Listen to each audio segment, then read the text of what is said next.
Hey everybody, Steven here, and today I have a video review for the Genius brand Genius pre-workout here. Now this one's different than a lot of the ones I've reviewed before for two reasons. The first one, don't have any caffeine in it, and the second one is that it's actually sweetened with stevia and it tastes pretty good. A lot of times I'll try a product that's sweetened with stevia because I don't want sucralose, which is a synthetic sweetener in that, and I want to go with something that's more natural like stevia. I'll try it and it just really doesn't taste that good. I have the grape limeade flavor right here and it's not bad. It tastes pretty good. So kudos to the Genius brand for coming out with a product that is sweetened with stevia and doesn't taste gross. So with those two niches, that's one of the things that maybe somebody's looking for, the caffeine free. I go through periods where, yeah, I'm taking the other pre-workouts, but then I need a break from caffeine. It's good to find something where I can still get a little bit of something, right? Whether that's an increase in endurance, cognitive function, the pump, whatever, out of a pre-workout without having that caffeine in there. So let's go ahead and get into all of this. I'm going to put a link for this in the description box if you do want to find this on Amazon. It's $40. It has 20 servings in it, and it is jam-packed with a lot of different things in here. So let's go ahead and go into each one of these, and I'll explain a little bit about what's going on with these. So right off the bat, we have citrulline malate. So we have 6 grams. That's good. That's a good amount. I see a lot of other products that come out with lower dosages of the citrulline malate, and the clinical studies that I typically see are more towards the 6 gram range with that. So they nailed it on that. So if you don't know, citrulline malate gets converted into the kidneys into arginine, and then that gets converted into nitric oxide, which is just going to increase power output during exercise and reduce fatigue. When you're getting into arginine, which they do have arginine in here as well, they have 1 gram of that. And what I really think that they did with this is they're going to kind of front load the body. So they're going to give you the arginine, which is going to convert into nitric oxide in the body. And that's going to help with the pump, the muscular endurance, and reduction in fatigue. But they're going to give you that, and then you're going to get the citrulline malate going in there, and then slowly kind of converting into arginine and then into nitric oxide with that. But it's good to see the combo there. And like I said, the main thing that you usually feel with this is the pump, right? Bodybuilders talk about how they live for the pump, right? Increase in blood flow throughout your body, and you really feel like the muscles expanding, the skin getting tighter, all of that. So good doses with that. After that we have carnosine, beta-alanine.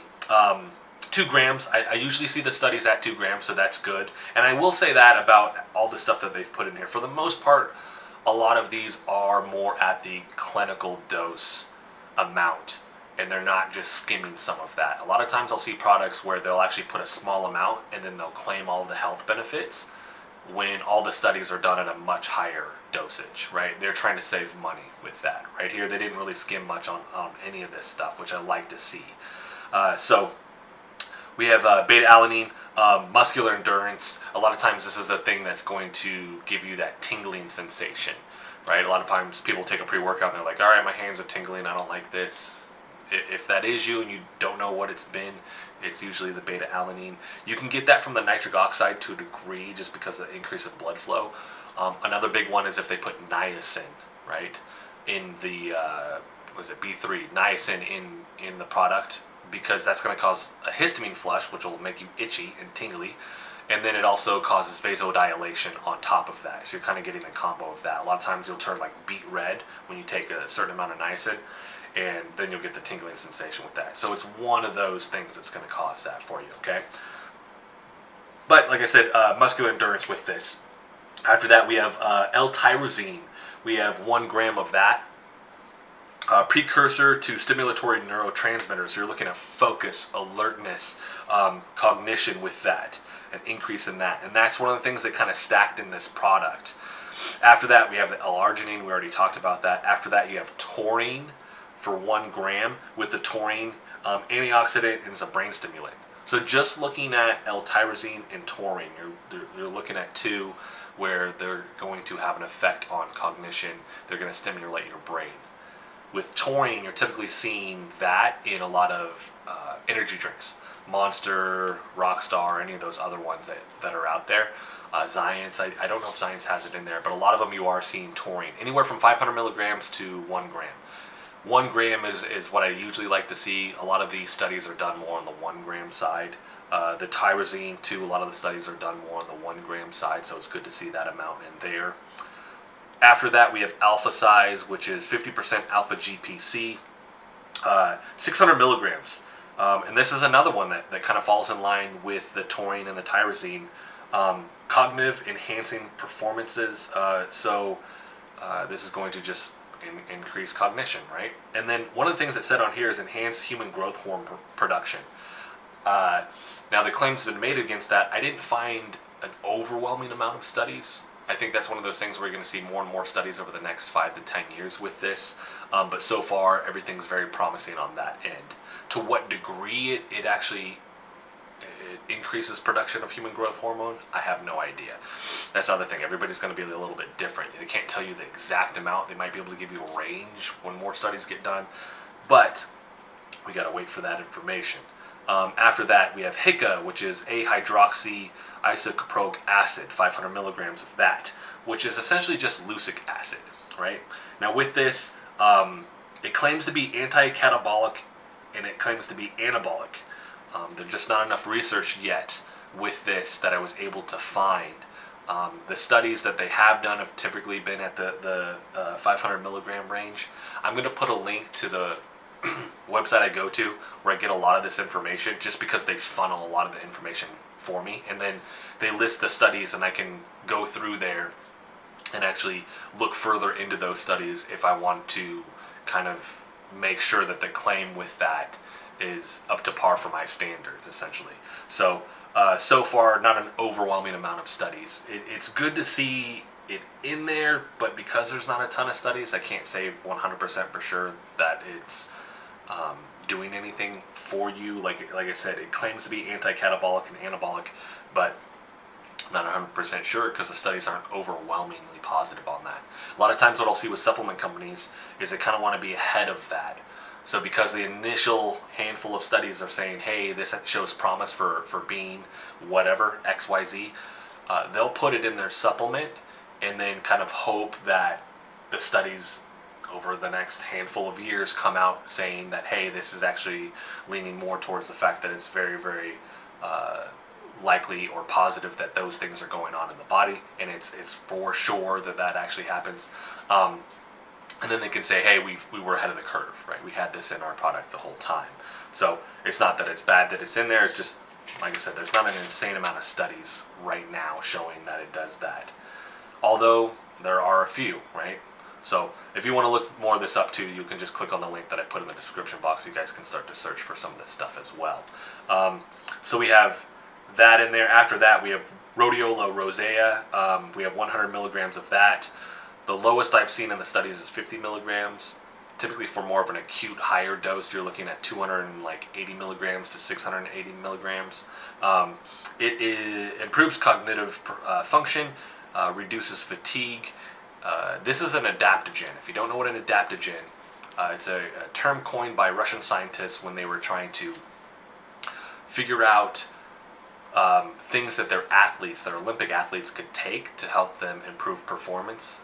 And they actually had a set of 3 rules that these things had to basically pass all of these rules in order to be considered an adaptogen. The big one that I want to talk about is that it can't have a negative effect on the body, right? It can really only have a positive effect on the body. And you can take it indefinitely, meaning you don't have to cycle on and off of it. You can just continually take this product. So it's good to see that supplements are actually finally utilizing some of these different things, whether that's an adaptogen or another type of herb that's maybe not considered an adaptogen, but incorporating those things in these, because I think that's important. I'm huge into the herbal side of things. Personally, I like looking into different types of adaptogens and making my own concoctions when it comes to teas or tinctures and on all of that, and using that in conjunction with supplements. But good to see that in there, and it's not an insanely high dose, but it's a decent dose in there. After that, we have Elevate TP, which is ancient peat and apple fruit extract, 150 milligrams. Now, this one's a little bit different because it says that it stimulates production of ATP naturally. So it's helping your body's own system of producing ATP, right? And helping increase that. With this, the small amount of research that I found was through a website, but I don't know if they, and I'm going to put a link for this study, but I don't know if they actually were the ones that funded it. Because if they were the ones that funded it, that kind of makes me a little bit nervous, right? So, but like I said, the only thing that I'm seeing, the 150 milligrams that they have in here is the same that they used in this study, but stimulates production of ATP, so it's going to give you energy, is really, natural energy is really the takeaway from that. Theobromine, 30 milligrams. Now, theobromine you find in the cacao plant. If you don't know what cacao is, it's what we make chocolate out of, right? So, theobromine has a stimulatory effect, but it doesn't affect the central nervous system like you're going to see with caffeine. So that's one of those things where you see this now stacking for all of this. You got your theobromine, your taurine, your tyrosine. You're seeing all of these different things, rhodiola, rosea, that are actually helping to improve cognitive function. So you're going to see this typically in nootropics. Same thing for taurine, by the way, which is more of a new supplement genre where we're looking at different things that help cognitive performance and help the brain overall, right? So good to see it in there at this dose. Some of the studies I've seen, they're actually a lot higher. So this one was one of those where it's a little bit lower than what I've seen for a lot of the studies. So as far as the amount of energy production it's going to, stimulatory effect that it's going to give you, I can't quite tell you at a lower dose like this. A lot of times what I've seen it's 100 or 200 milligrams. So, but it's still in there, which is decent, just not quite at the dose that I'd like to see. After that, we have Adaptogen, which is basically an extract of ginseng. Ginseng is an adaptogen, right? Helping your body directly adapt to stress. So whether that's physical or non-physical is a cool thing. That's one of the benefits of an adaptogen.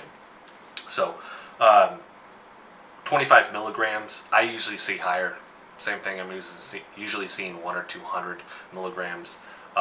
This is their trademark version, though, and it's an extract. And this is where, I don't know, well, if it's an extract, what's the concentration? What does that equate to if I was going to do a tincture or a tea? And how much of the different ginseng has these things called gisepinoids in it? How many of those am I getting? That becomes so layered. It's hard to tell if the 25 milligrams is having a huge effect or not. It's good to see in there. It's just a lower dose, and I don't know enough about estrogen to know, okay, that is basically taking this much and you're getting this much of the different phytonutrients that are in it. The big one being the gisepinoids that are in that are having huge effect on your not only just your body as a whole, but your immune system, and lending itself to helping your kidneys as well. And then after that, we have Huperzia, which is huperzine. It's the long brand of it, but huperzine is how I know this. Huperzia, I don't know if that's how you pronounce that, but huperzine A. This one basically is a acetylcholine esterase inhibitor. So what it's doing is it's preventing the breakdown of acetylcholine in your body. Okay. Now, with acetylcholine, it's a learning neurotransmitter. So a lot of the just brain cognitive function stuff that you're seeing with this. And this is where I do like this because they've stacked so many of these different things in here. Now it's only 10 milligrams, and that's not an insanely high dose. They're using this for clinical trials for people that have Alzheimer's disease. The range that I've seen on this though is 50 to 200 micrograms daily. And theirs is 10 milligrams. So I don't know if, when we're looking at micro, that's less than that. So I don't know. Like I said, in terms of this amount, from what I've seen, it's a little bit harder to tell with this particular one on this. I do know, like I said, the breakdown of acetylcholine is good because it's going to help with learning neurotransmitters, and it's also involved in muscle contractions. So good to see in there. I've also seen in other products where they put this with acetylcholine. So they give you acetylcholine and then try to prevent the breakdown of that. So that actually rounds out everything that is in this. Overall, I really, really do like this product. And like I said, if you fit that niche of, I want a pre-workout that doesn't have caffeine, this one's for you. Or I want a pre-workout that doesn't have sucralose or whatever type of synthetic sweetener in it, you want something that's more natural. If you don't know what stevia is, it's a plant. Stevia itself is 300 times sweeter than table sugar. So on the sweetness scale, there is a thing called the sweetness scale. And then it doesn't cause a insulin spike. That's the other great thing. When you're taking sucralose or another synthetic sweetener, a lot of those will give a small insulin spike with that. So if you're looking for something where you don't want an insulin spike, stevia is really, really good for you to use with that. So this has been my review of the Genius brand, Genius Pre. I definitely recommend it. Thumbs up on this one. Like I said, especially if you fit that niche, or maybe you're wanting a break from your pre-workouts, but you still want to take something where you're going to get something out of it. Great option to use. I'll put the link for the product if you want to buy it on Amazon. I'll also actually put a link for that study that I mentioned earlier with the ancient peat and apple extract. And then if you guys like this video, hit the like button for me. If you want to continue to follow along with all the other content, all the other videos I pump out, whether that's medical exercise stuff, supplement reviews like this, MoveNat videos, whatever it may be, hit the subscribe button for me. And thank you so much for watching.